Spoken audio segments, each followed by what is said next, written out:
Hello there, my name is Sixo, but more on that later, as now it's time to fire up the roof. Yes, today we're taking a gander at X-Transbots Fuzz, their attempt at a Masterpiece-styled Streetwise, who is of course one of the Generation 1 Protectobots, and is the first figure in this set leading towards the inevitable Defensor Combine mode, something that X-Transbots themselves have already teased. Now, I'm a big fan of the company's Stunticon lineup, so I've been really looking forward to getting cracked on with this lot too, so let's see how we get on today. Before we begin, I should mention that today's review is brought to you by TF Source, so I'll throw a link to their site in the video description below. I'd also be grateful if you could leave me a like for this video and subscribe to the channel if you haven't already. Also in the description is a link to my Patreon, where in exchange for your support you can get access to a ton of perks, including exclusive galleries and early access to videos such as this. Finally, there's also a link to my Redbubble store where you can pick up a huge range of different designs, including loads of my photos across all kinds of different merch. I'm uploading new ideas all the time, so be sure to check it out and treat yourself. Anyway, here is the toy in its box, and it's your typical X-Transbots affair with some neat looking promo art on the front and some suitably classic G1-esque back of the box battle artwork going on to the rear, alongside a tech spec bio that feels very reminiscent of what we saw in the 80s packaging, although I did have to chuckle at X-Transbots giving Fuzz the function of Securiton Interceptor, whatever that is. In any case, it's not the box that we're here for, so let's get cracking with the contents. Now, Fuzz comes sealed inside a fairly typical plastic clamshell with a protective plastic baggie around the toy itself. Also in the box you have several accessories, including 3 different faces, all of which we'll attempt to explain in just a moment, as well as a fairly nifty looking hand blaster, a character card for people that like that kind of thing, and a set of instructions which I have to say look way more elaborate than I was anticipating for a toy of this size. All of which brings us onto Fuzz himself, and as I say, this is one that I've been really looking forward to for some time now, especially as I'm a huge fan of the original Protectobot team and love my set of the classic 1986 toys. I also think that the idea of a Masterpiece-style Defensor lineup is well overdue, although in typical fashion we already have a competing attempt with Ocular Max just on the horizon of putting out their own team as well, and it has to be said that they're looking really rather swish,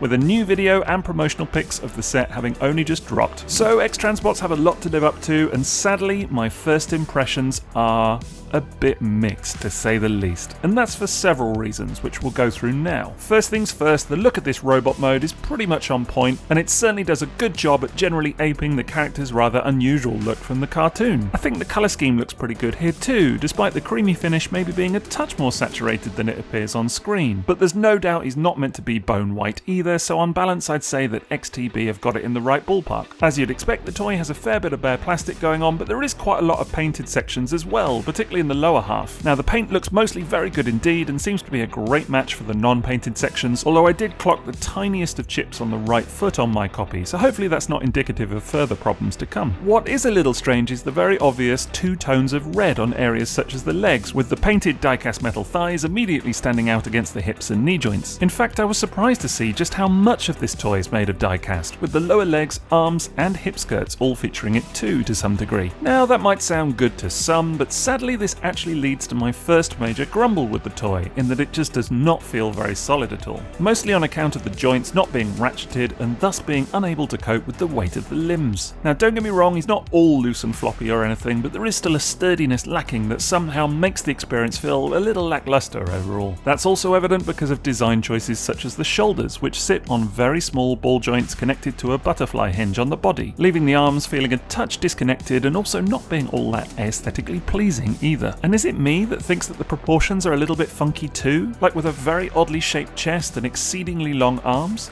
It's definitely aided with a bit of posing, but it's hard not to notice straight out the box. I have another stability gripe mind, as unfortunately the backpack refuses to stay tabbed in properly, forever unclipping out of place and sagging down out of the way. Again, it's a matter of unfortunate design choice, as the whole backpack on the main body only tabs in at one point towards the bottom, and not at all securely either, meaning that the engineering employed is just not up to snuff in this case. I have a similar grumble about the wrists, which don't peg in at all securely to the rest of the forearms, meaning that they move about quite a bit when you try and articulate the hands in a strange twist. There's more evidence of this in the legs, with those inside panels not being tabbed into anything all that well either, and consequently moving around a bit too freely. And hey, whilst I'm on a roll, I may as well talk about how the backpack and indeed areas such as the arms really don't look all that tidy or streamlined, with visible joints and all kinds of folded up transformation bumps present and fairly obvious even at a cursory glance. All of which means that my first impression of Fuzz has taken a few knocks already, as I mentioned. I'm still very much excited for the X-Transbots Protectobot set, set, but right now we're not exactly off to a flying start. Still, moving on, let's chat about the articulation on offer, with a decent range at the head and neck for one thing. Those shoulders may look weird and feel rather flimsy, but at least they allow for a good amount of movement, with a bicep swivel and 90-degree bend at the elbow also being accounted for. The hands have a touch more going on than you might first expect, as although the fingers are all moulded together, they articulate at 2 points, although the thumb is still a solid piece. Coming to the lower half, there is a waist swivel and indeed an ab crunch going on, before turning towards those hips, which do have a decent range despite not being the strongest joints I've ever experienced. The knees are a bit of an oddity as well, as they have 2 joints, with the top one being so strongly ratcheted that it doesn't want to move when you try and bend them from the lower leg, despite the result looking a little bit unnatural to the eye in my opinion. Instead, you have to physically put your finger in the back of the joint and take care when bending the knee at the ratchet, although I do think that the result looks a little bit better somehow. Still, strange choices. Finally, there is plenty of ankle articulation and even a bit in the foot as well, which all means that there's plenty of range to this guy and you can get some decent poses out of him, but still he never feels particularly solid when doing so. There's another grumble for me in how the gun slots into his hand, as it really does not want to peg into the palm at all, and the additional point of movement in the fingers means it never feels particularly secure either. It'll just about hold, but feels like it could drop at a moment's notice. In terms of other accessories here, there are additional faces of course, which I think attempt to cater to all the different tastes concerning this character. The main face is very good, and I would say does the job at portraying Streetwise as I would typically think of him. The challenge here is that his cartoon depiction varied a fair bit, and so it's hard to say it's 100% accurate to the source at any given time. But for my money, I like what X-Transbots have gone with as the main option here, as it feels like an amalgamation of lots of different influences whilst trying for something that feels right somehow. To use the additional faces, you'll need to remove the small red crest from the top of his head, and then unpeg the face itself to swap it out. Of the other options, I think this one is meant to be an approximation of Streetwise's Generation 1 toy appearance, with the obvious visor and diamond-shaped motif around the mouth. Then you have this cleaner attempt, which some might prefer overall, and to my eye it appears to be a good approximation of his look in episodes such as Season 4's The Rebirth, as well as blink and you miss them moments in Season 2's BOT. Then finally there's this face, which is definitely the most out there of the lot, and although it's a bit more stylized, I think it arguably comes closest to Streetwise's actual animation model, as well as episodes such as The Revenge of Bruticus from Season 2, and to a lesser extent the Season 3 caper, The Ultimate Weapon. Ultimately, none of them is going to be able to match every scene of the cartoon, but I like the options that XTB have gone with, and at least they give you half a chance at finding one that suits your taste the best. All in all then, I do think that Fuzz still manages to do a good job at capturing the right look for the character somehow, despite whatever concerns I might have about some of the design and execution going on, and that's especially true once you get an Autobot logo on him. As ever, I went with a trusty repro label from toyhacks.com, which is just the finishing touch needed to that chest area in order to have him shape up rather well versus his animation look on the whole. Now the other thing to comment on with this guy is the size of him, as rather expectedly he's been designed to be in line with X-Transbots' own Stunticons, which are themselves the same height as Masterpiece Carbots. I have to say that this has always worked well for my tastes, particularly where the Stunticons are concerned, although naturally the temptation here is to consult sources such as the Holy Scale Chart,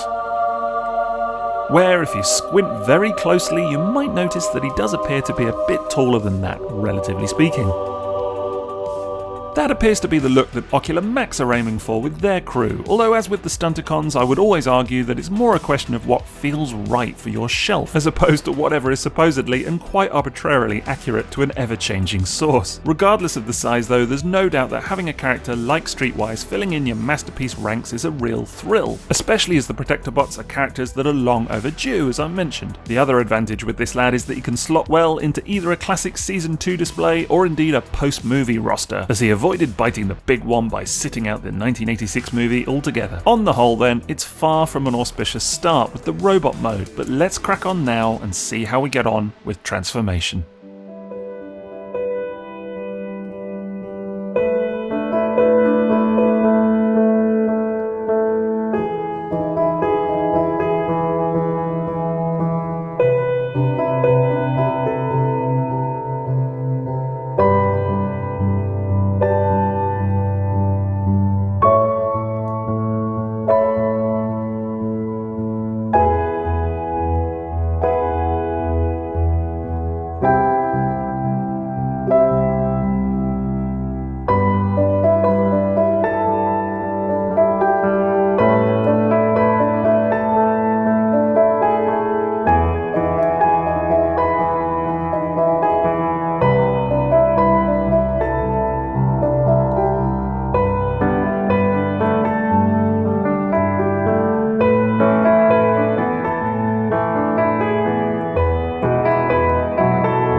Well, that's transformation done, and what can I say except...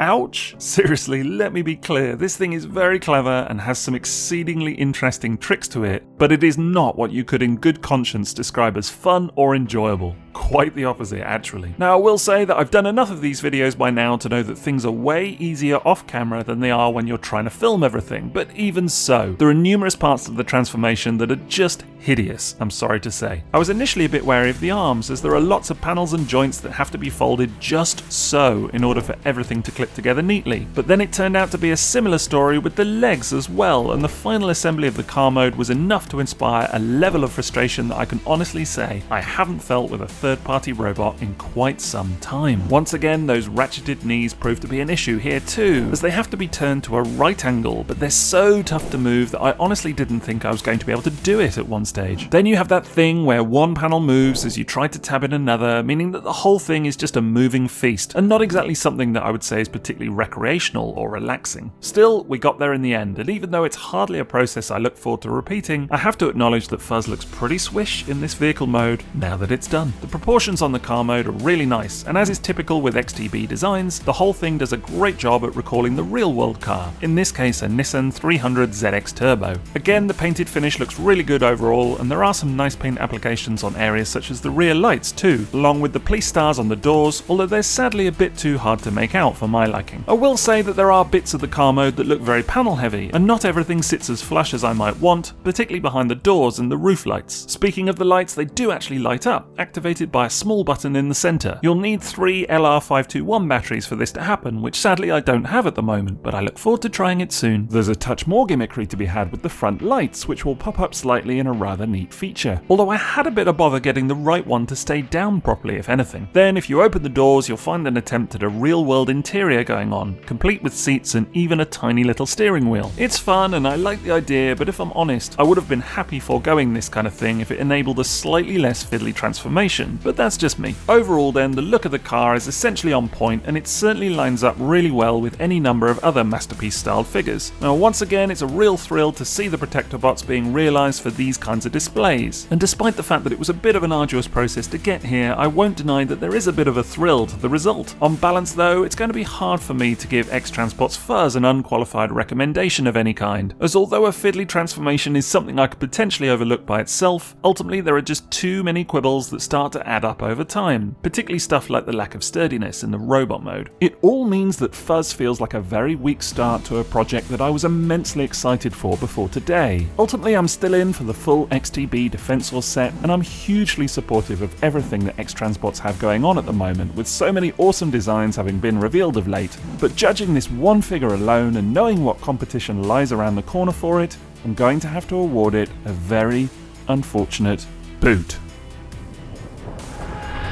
Now, as already mentioned, you'll find a link to TF Source's site in the video description below, so be sure to check them out for all your Transformers and third-party needs. There are also links to both my Patreon and my Redbubble store, so be sure to take a look at those if you want to support me in exchange for some awesome perks and merch. Finally, I'd love it if you could drop me a like for today's video, and don't forget to let me know your thoughts on X-Transbots Fuzz. Do you like what you see or not so sure? Otherwise, that's it from me, so thanks for watching and have a great rest of your day. TTFN.